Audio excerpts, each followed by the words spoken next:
J'ai l'impression que dès que je parle, bam, bam, bam, bam. El gringo está hablando, si, hágale pues, bam, bam, bam, bam. Salut les entrepreneurs, c'est Aurélien Macar, l'auteur du livre Je gagne ma vie avec mon blog. Dans cette vidéo, je vais vous parler un petit peu d'investissement dans les startups. Moi, je m'intéresse de plus en plus à l'investissement. C'est quelque chose qui est en train de devenir une espèce de hobby. Alors, honnêtement, j'ai aucune action. Je pense commencer à acheter des actions, mais pas tout de suite. Je vais me laisser le temps, petit à petit, mais je me forme. Et moi, en fait, j'investis surtout dans mon business sur Internet et je vais vous expliquer pourquoi. Aujourd'hui, alors pour vous expliquer, donc c'est très simple, j'en parle tout le temps dans mes vidéos, mais bon voilà, pour ceux qui ne savent pas. Donc aujourd'hui, je fais à peu près 20 000 € hors taxe de chiffre d'affaires par mois. Je pourrais en fait, si vous voulez, comme c'est des revenus récurrents, que j'ai un système et que je l'alimente tous les mois et que du coup c'est stable et ça fait 20 000 € hors taxe par mois, je pourrais en fait faire le radin, dépenser 2 000 € par mois en comptable, en frais de structure, en assistante et pas investir. Et j'ai optimisé ma boîte et je pourrais me sortir 200 000 € de revenus par an et bosser 4 heures par semaine et ne rien foutre. C'est la semaine de 4 heures. Sauf que c'est pas ma vision des choses. Moi je pense que dans la vie, si on n'avance pas, on recule. Et puis surtout, le truc c'est que déjà si j'avais ces 200 000 € par an, 20 000 € par mois, c'est ça, avec ma femme, on n'a pas besoin de 20 000 € par mois. C'est ridicule. Je veux dire là, on habite à Lisbonne, on a un budget de 4 500 € par mois. Où déjà il y a des gens qui me disaient mais comment on fait pour dépenser autant? On voyage beaucoup, on paye des voyages à notre famille, on se fait plaisir. Là on est en Colombie pendant un mois. À la fin de l'année on a prévu de faire un gros voyage, Nouvelle-Zélande, Japon, Australie.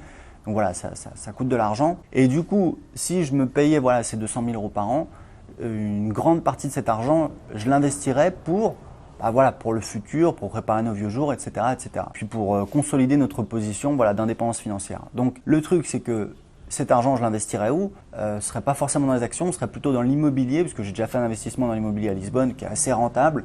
Ça fait plus de 13%, non, c'est plus de 10% net après impôt de revenus locatifs.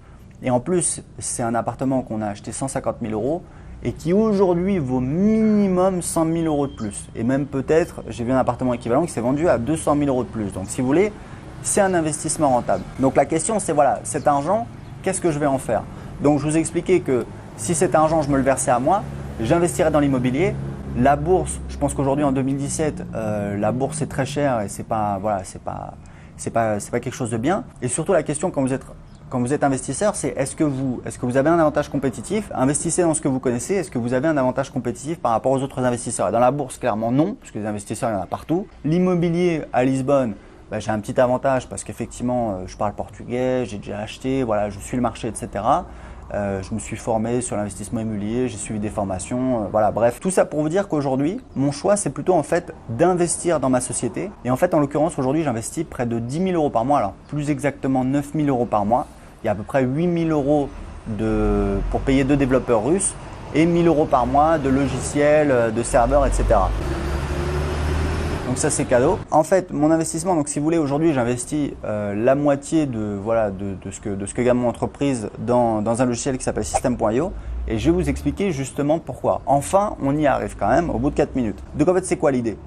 L'idée c'est que si vous voulez, je vais vous expliquer quelle est la logique un petit peu financière derrière ça. L'idée c'est que j'investis donc à peu près 10 000 € par mois. Le truc c'est que mon objectif c'est d'arriver à une boîte qui fait 25 000 € de chiffre d'affaires. C'est un petit peu le point à partir duquel cette activité va commencer à devenir rentable. Et surtout, je vais vous expliquer un truc, c'est qu'en fait, quand vous avez une application SaaS, donc en fait, le logiciel que je développe, c'est une application SaaS, c'est-à-dire que les gens payent un abonnement tous les mois pour avoir accès et utiliser le logiciel. Le truc, c'est qu'une application SaaS, c'est valorisé entre 2 ans et 4 ans de chiffre d'affaires. Donc, on va être conservateur, on va dire que c'est valorisé 2 ans de chiffre d'affaires. Donc, si vous faites 20 000 € par mois, ça fait 250 000 € par an.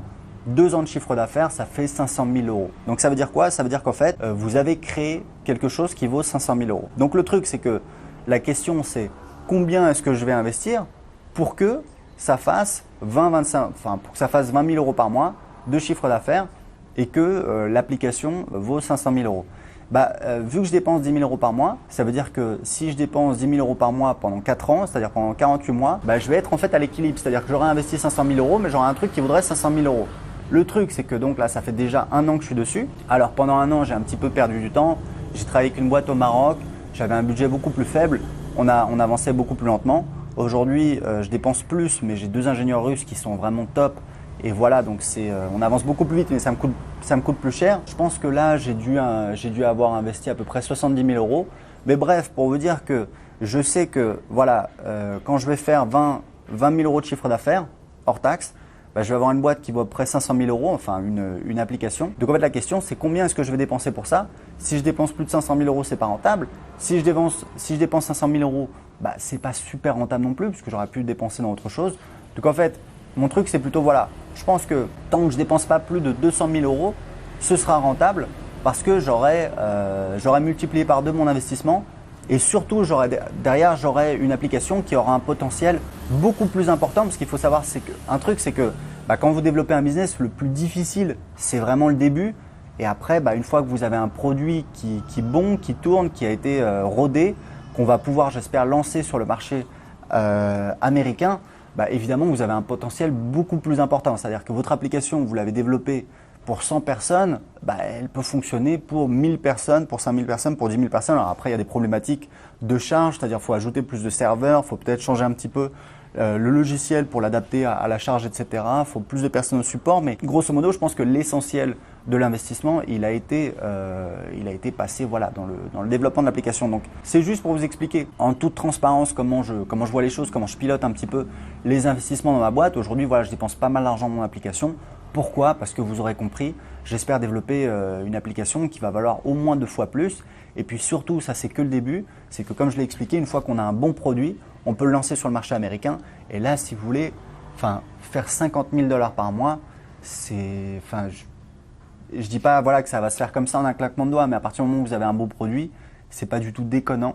Et en l'occurrence, moi, les boîtes qui m'inspirent, c'est des boîtes qui font entre 500 000 et 1,5 million par mois. Donc vous voyez, voilà, on a de la marge. Donc voilà, donc c'était pour vous expliquer en toute transparence. Désolé, cette vidéo est un petit peu trop décousue entre les bruits de camions et compagnie. Et puis j'ai pas forcément choisi de chemin plus simple pour expliquer, mais je voulais vraiment vous expliquer la démarche. Pourquoi aujourd'hui j'investis autant d'argent dedans? Parce que j'espère que ça va être rentable. Et puis c'est pas uniquement la raison, c'est parce que c'est un produit que moi je voudrais. Je pense qu'il va aider beaucoup de personnes et qui va, voilà, en fait, on va proposer des fonctionnalités qui existent déjà, mais à un prix plus compétitif. Et je pense que ça va aider vraiment beaucoup de personnes. Donc voilà, donc si vous avez aimé cette vidéo, cliquez sur j'aime. Si vous avez des questions, dans les commentaires en dessous de cette vidéo. Et n'oubliez pas, en ce moment, je vous offre mon livre Je gagne ma vie avec mon blog, dans lequel j'explique comment j'ai créé un business rentable sur Internet. C'est une histoire, c'est facile à lire. On apprend beaucoup de choses. J'ai plein de commentaires sur Amazon. Donc pour télécharger tout de suite le livre gratuitement et économiser 15 €, cliquez en dessous de cette vidéo. Ciao!